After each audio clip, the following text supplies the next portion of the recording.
So I'm delighted to be with David Lawrenson, and in 6 days' time, I'll be spending a bit more time with David. David is one of the UK's most noted property bloggers, property influencers, regarded in a survey which I saw last year as in the top 25 to 30 property bloggers stroke influencers. So huge thanks for you taking time out, David, this morning. Now, the focus of your presentation is 30 top tips for investors. Now, obviously, with recent events, both the election and the surprising result, I say surprising, of course, some people may say they had predicted it, and also the events with the fire, which, taken lots of people's um, notes and not surprising either. The key question, though, is how can we move forward? How can your tips help investors as well? Yeah. And just to give a context, David, you've been investing since 1986, which was over 30 years ago now, since the Mexico World Cup. That's right. Yeah, the hand of God. The hand of God. Yeah, hand of God. A little bit of hand of God, a little bit ahead of Maradona. Great Mm. point. Mm. So, what will you be sharing next week, which could help investors go forward? Whether, you know, despite the Queen's speech, despite what's happened in Parliament recently, how can you help investors go forward? Well, just writing 30 top tips really was just a way of looking at and saying, no matter what the state of the market, there's certain key things and that still apply. For me, someone who's a landlord investor, not primarily a property developer, but mainly a landlord investor, that you should do, and that I've done in the past, and the ones that I think were the right things to do in the past, and there's the right things to do now. And just going back and saying, yeah, these are the things now. They're just some of the basic stuffs in there. For example, I'm known not to be a fan of I prefer the freehold houses over leasehold flats, and but there are some leaseholds are okay, and so I just talk about those kind of things really. So that's one of the things, and just talking about so what kind of property to buy, and also what are the things to look for in particular locations. People often ask me, where should I buy and what type of property should I buy? So very much around when people come to me for consulting advice at lettingfocus.com, those are two things they might principally ask about. They've got a load of money to invest, or sometimes a small amount. Where should I buy? What kind of property should I buy? And they need to know that's the thing that they might need to know. So I just got to take a step back and saying, yeah, sure, people can make money on investments and developments and so on. And if you get the right opportunity, definitely go and take it. So you're in and out. But in terms of long-term landlord holding onto a property, what kind of things should you get? What sort of things should you look out for? What are the key factors in running a successful business?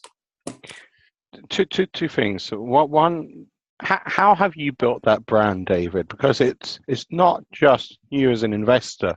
You've gone to the next level, and you've managed to create a brand, and it's not a recent brand either. It's a brand which has been established quite a while ago. You're noted for having the UK's top property book in terms of sales. I think that was, sorry? There's a few competitors out there now, but it's still up there, yeah.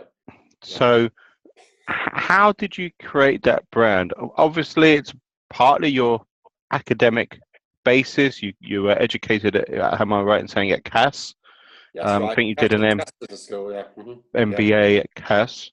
Yeah, so a few years ago. So you've got that background, although many other people have got similar backgrounds. Many other people got MBAs. Yeah, of course. So how did you create that brand with an MBA? Was it your vision to create a brand, or was it just your vision to just be an investor? No, I mean, the MBA didn't count for anything really in this sense. And I finished it in 1988. Gosh, I mean, there wasn't any great strategy here, but the thing was, frankly, I am the kind of person who doesn't really, like lots of people out there, I bloody hate bloody hate getting on the train every morning at 8:10 with a crowd of other people and doing some bloody boring job. And that was what I was doing, despite the MBA, really. And, you know, working with a bunch of bloody idiots, excuse my French, as well half the time. And we all had that experience. And so everyone will say, let's get out there and do, you know, let's have financial freedom, I suppose, which is a terrible buzzword. And so am I right in saying your vision was more in terms of financial freedom rather than creating a brand, and a brand was an indirect result? I don't think there's any brand, really. I'd like to think there would be. I mean, to be honest, I mean, still today, you see, this is why I don't do that much in events, and, you know, why it's struggled for me to even get onto this gadget this morning. Over 95% of my income comes from being a landlord, letting out property. And the success comes from having bought the right kinds of property at the right time in the right places.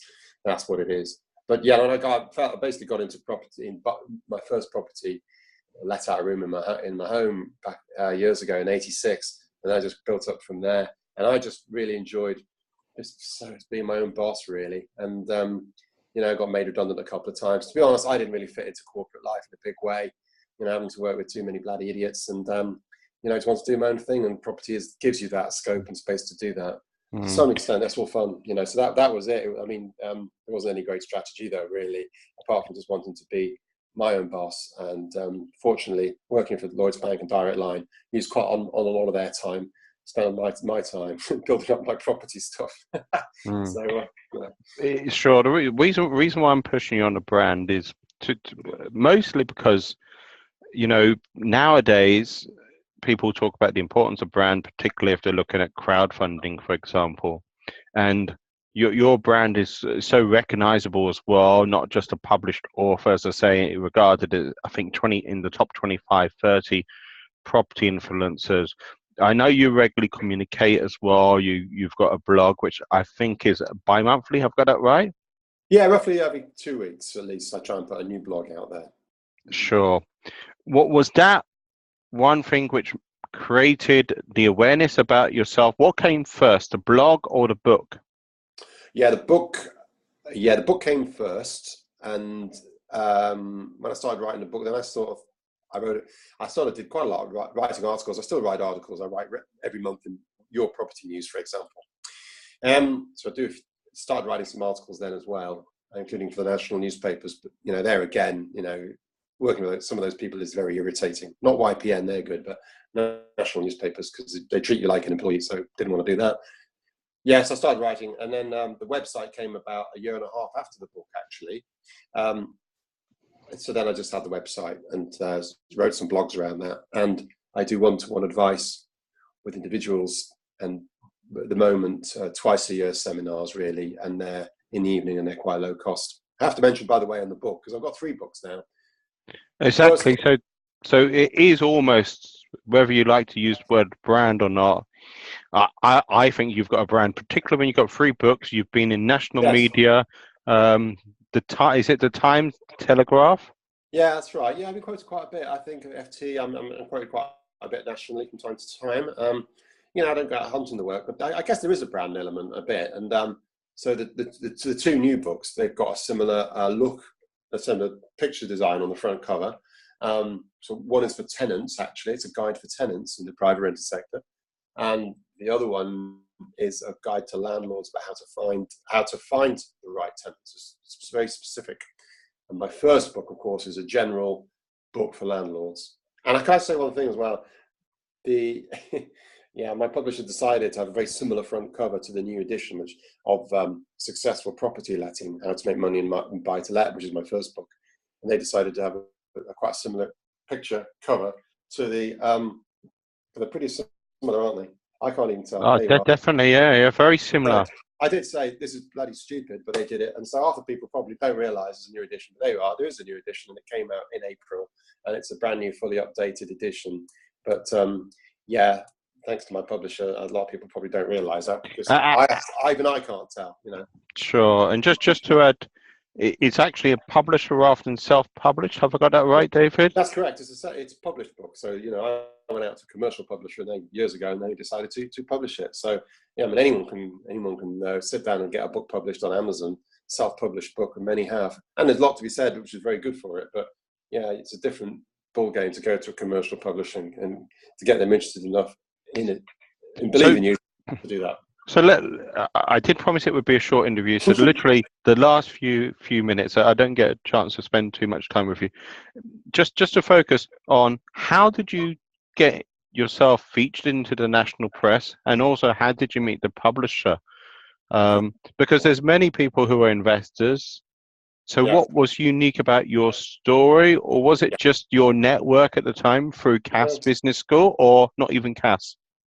Actually, well, getting published way back, I sent, I hadn't done anything really. I mean, I said, hey, I'm a landlord, and here's a chapter of the book, sample chapter. Would you like to publish me? And I said, I know a bit about it. They're obviously sufficiently impressed with the sample chapter, and they agreed to publish it. That was way back in 2005, and they were quite a small publishing house. They're the only ones interested in it. I got loads of rejection letters. I still got them.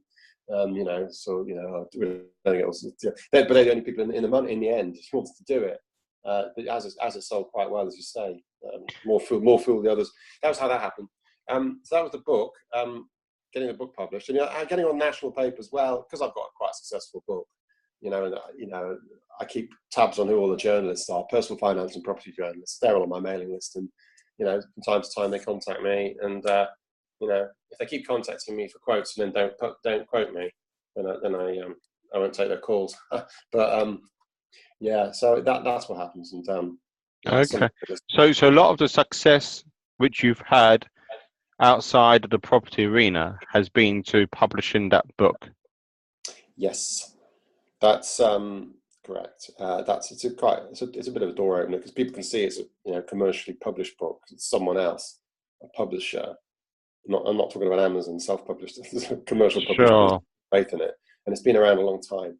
And despite obviously it's been now been hurt by the fact that my publisher decided to stupidly put a similar cover onto the previous edition, but it's still selling quite well. So let's just briefly summarize. If you were in the same position again right now in the 21st century, 2017, you've got access to all this social media, you've got access to your blog. What would you do? Would you still send off a chapter to a publisher?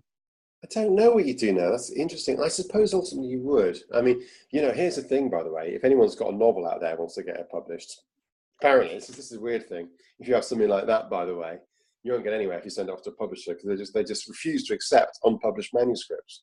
And you won't get an agent, because an agent won't deal with you because you're not published. So actually, where do you go? Where do you go? I don't actually know how the next J.K. Rowling would be found. So that's in relation to that. However, if you can show that you're something of an expert in it, remember, all I had done was I've been a landlord for a number of years, and I was able to write a competent sample chapter. That was enough to get me published.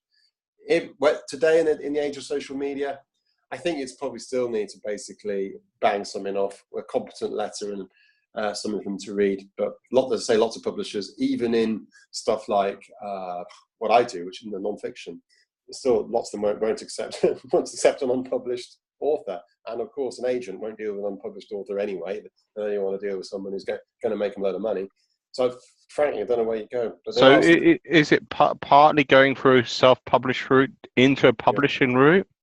Do you think that's partly the way some people do stuff? Yeah, I think absolutely. That's a very good point, Brendan. Yeah, that's probably one thing. Say, hey, look, I've done it quite successfully, self-publishing, and go to a commercial publisher. But here's the thing, though: if you've got a very strong social media, very good at internet marketing and so on, then if you're successful with a self-published book, you probably think, God, why would I go to a commercial publisher? Because the royalty rates they pay are pathetic. Really are pathetic. Really. I mean, I couldn't pay out of my cheaper holiday out of what they pay me as a royalty on the published book.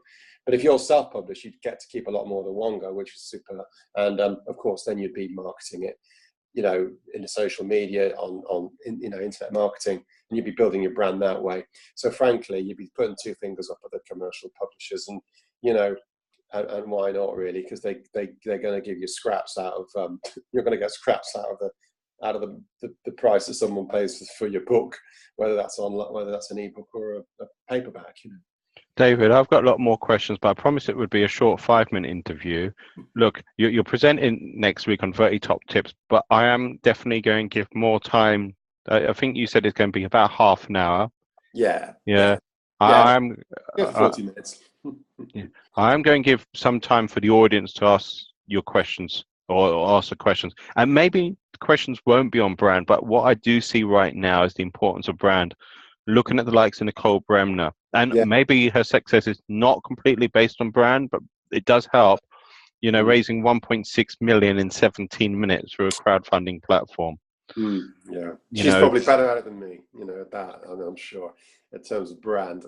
Yeah, with that, I mean, I value what I do, but she's probably generated a lot more. She's probably a lot more knowledgeable about how to build a brand. If she'd achieved that, as you say, some pretty good people out there in that respect. Sure. I mean, but it's not decrying him. We still, I'm getting a bit lazy these days, but yeah, there was a brand there, and we are trying to build a little bit of it. But I'm getting on a bit now, and sort of, I don't do that much as I could do. But I don't. Then again, I don't need to, because my success really still is. I'm still primarily a landlord, so most of my income comes from being a property investing landlord, not from being an educator or a book writer or anything like that. Sure. Although you do an amazing job to be able to do a bi-monthly blog, to continuously do that for a number of years. Is that right? Yeah. It's been what about 7, 8 years now, and there's always something to write about. And I read widely. I read YPN. That's good. Property Investor News is very good. And all the landlord stuff. So that I keep in touch with that, which then helps to inform the blogs. When you know your stuff, you can easily write a letter. You can easily write it every fortnight, as I do, and there's plenty of ideas out there. People often come to me and saying, "Would you like us to write a blog on your blog? Would you like us to write something?" I've got more than enough ideas and enough time, roughly, to do that. Sure. David, I want to say huge thanks for taking time out today. I look forward to seeing you Wednesday morning. Yes. Now, some people may still not be available in the mornings. So when is your next meet? Good question. Haven't got one set up at the moment. I'm probably going to do it. It'll be sometime in October or November. Wow. A later start time. I only do 2 a year, as I say.